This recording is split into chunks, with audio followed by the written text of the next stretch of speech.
Hi, kindergartners. So last week you all did an awesome job writing your first page to teach other people about the zoo animal that you chose to learn about. And on page number 1, if you remember that we um, wrote about our animal's physical attributes. So we drew a good realistic picture of our animal and included some words to talk about its important physical attributes. Well, today we're going to get started on page number 2. Oh, it's kind of hard to see, isn't it?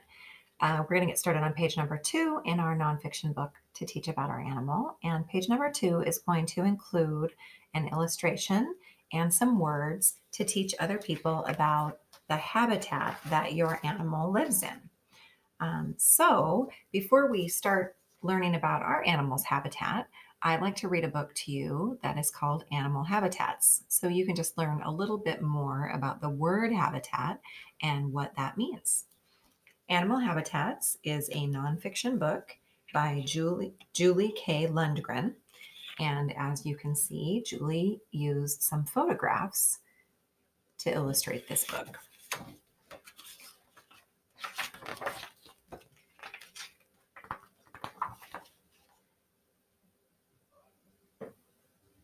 Hello, habitat. A habitat is where an animal lives. Most black bears live in forests. An octopus lives in the sea. Animals need food, water, and shelter to live. They find these things in their habitat. Some turtles need sunny places to warm themselves. Some butterflies need flowers. They drink the sweet nectar.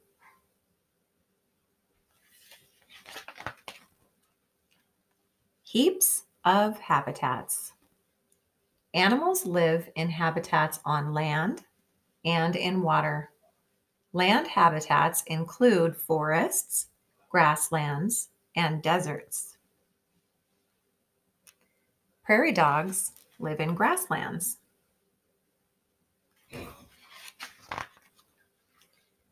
Deserts get very little rain. They can be cold or hot. The Arctic fox lives in a kind of cold desert called a tundra. Some lizards live in hot deserts. Tropical rainforests are warm and wet all year. These habitats are near the equator.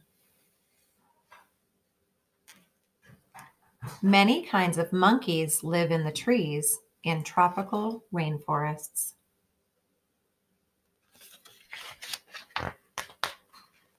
Oceans, lakes, and wetlands are water habitats. You can find frogs and ducks in wetlands.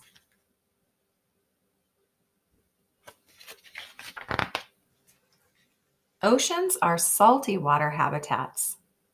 Most lakes are freshwater habitats. Sharks patrol oceans looking for their next meal. Freshwater pike live in many North American lakes.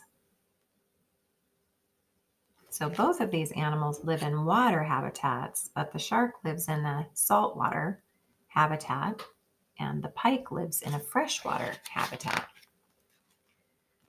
Changing habitats. People change habitats. These changes may hurt animals.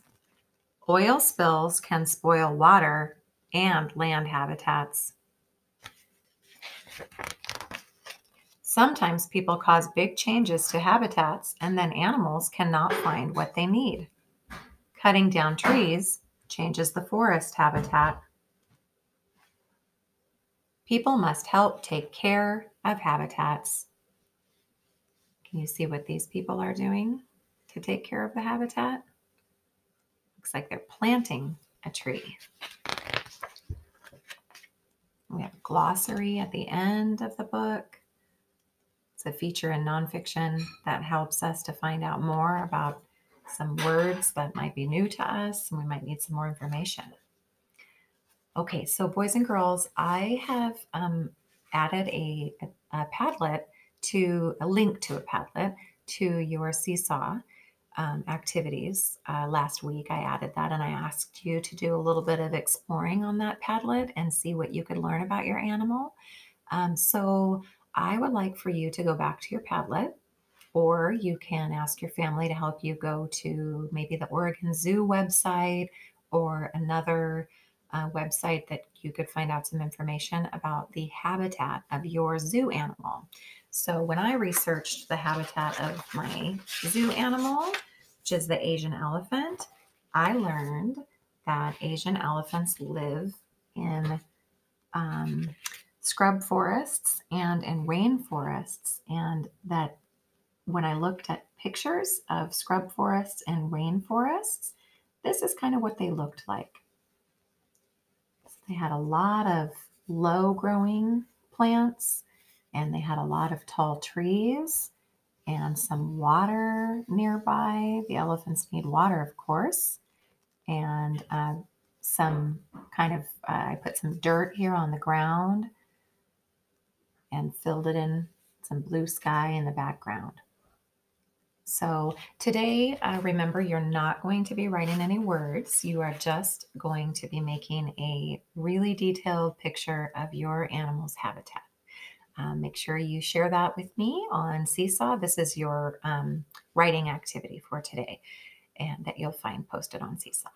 Okay, I can't wait to see your pictures.